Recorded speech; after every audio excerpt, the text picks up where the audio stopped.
बैठिए सब बैठना बैठ चुप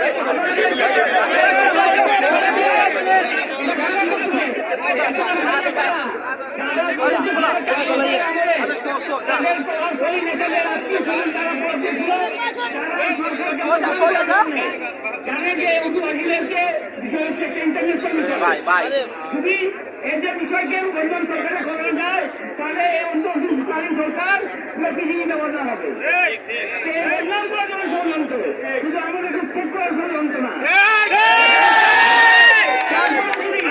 আমাদের উচ্ছেদ করা হয়। আমরা আজকে প্রধান ঘোষণা দিয়েছি, যদি কালকের মধ্যে যদি কোনো সিদ্ধান্ত না আসে আমরা শনিবার সকাল 9টা থেকে অনির্দিষ্টকালের জন্য অনশন করব এবং শনিবারে যদি কোনো সিদ্ধান্ত না আসে তাহলে আমরা রবিবার বেলা 1:01 10 জন করে গায়ে কাপড় নিয়ে গায়ে আগুন দিয়ে আত্মহত্যা করবে। 10 জন করে আমাদের সংগঠনের পক্ষ থেকে আত্মহত্যা করবে। সরকার বাংলাদেশ সরকারের যত আইন প্রয়োগকারী সংস্থা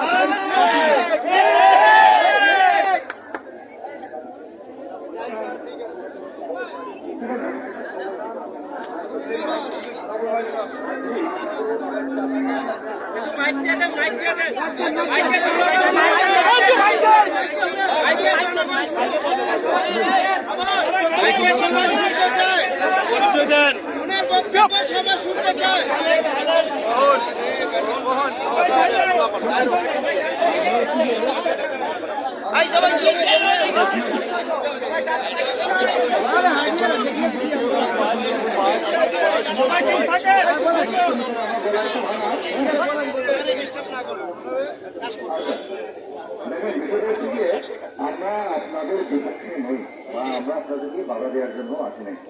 সেটা হচ্ছে যে দেখেন এখানে হচ্ছে যে আপনারা পিছনে রাস্তাগুলো দেখেন জিনিসটা হচ্ছে দীর্ঘ সারি হয়ে গেছে। হ্যাঁ, তো আপনারা করছেন ঠিক আছে, আপনারা রাস্তার সাইডে গিয়ে করার জন্য অনুরোধ করতে আসছে, আপনাদেরকে জোর জুলুম করতে আসে নাই। হ্যাঁ, আমরা প্রথমে বলতে একটু সাইড করে যদি অ্যাটলিস্ট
শান্ত হয়, যদি আমরা সান্ত্বনামূলক কোনো বক্তব্য ওনার কোথায় পাই তাহলে আমরা অবশ্যই এই রাস্তা দিয়ে চলে যাবো এক্ষুনি।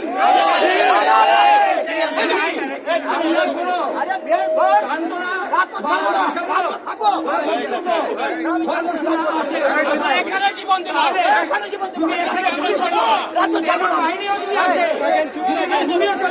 আমরা এই রাস্তা খালি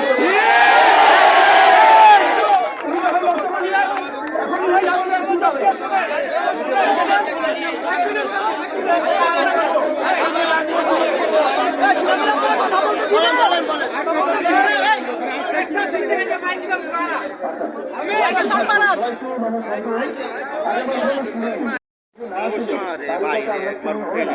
আমরা ইতিমধ্যে আমি শুরুতে বলেছি যে আমরা আপনাদের বিপক্ষে না, আমরা অলরেডি আপনাদের পক্ষে আমরা একটা রিপোর্ট একটা দিয়েছি। হ্যাঁ, তো তারপরে হচ্ছে যে সবকিছু একটা সুন্দর একটা সুষ্ঠু সমাধান আমরা আশা করি। আমরাও চাই না জনসাধারণের সাথে পুলিশ হচ্ছে মুখোমুখি দ্বারা বা আইন শৃঙ্খলা বাহিনী দ্বারা বা হচ্ছে সরকার জনসাধারণের মুখোমুখি দ্বারা, আমরা সেটাও চাই না। কিন্তু এটা একটা সুস্থ সমাধান আমরা সবাই চাই। তো জিনিসটা হচ্ছে আপনাদের দাবি দেওয়াগুলো আরো যেন শক্তভাবে যেন থাকে বা আপনাদের দাবি দেওয়াগুলো যেন কি বলবো সেটা যেন গ্রান্ট হয়, সেই জন্য আমরা উদ্যোগ কর্তৃপক্ষকে আপনার মেসেজগুলো দিব। হ্যাঁ, কিন্তু জাস্ট হচ্ছে গিয়ে আমি আপনাদেরকে এখান থেকে রাস্তা থেকে সম্পূর্ণ সরে যেতে বলছি না। হ্যাঁ, আমি জাস্ট এটা অনুরোধ করার জন্য এসেছি যে জিনিসটা আপনাদের পক্ষে আমাদের রিপোর্ট অলরেডি দিয়ে দেওয়া হয়েছে, কিন্তু এখান থেকে জাস্ট একটা রিকোয়েস্ট করতে এসেছি যে হচ্ছে গিয়ে অ্যাটলিস্ট আপনারা রাস্তা যদি পুরো না ছাড়েন, আপনারা একটা লেন খালি করে দেন, কিছু গাড়ি চলে যাবে, মানে একটা রাস্তায়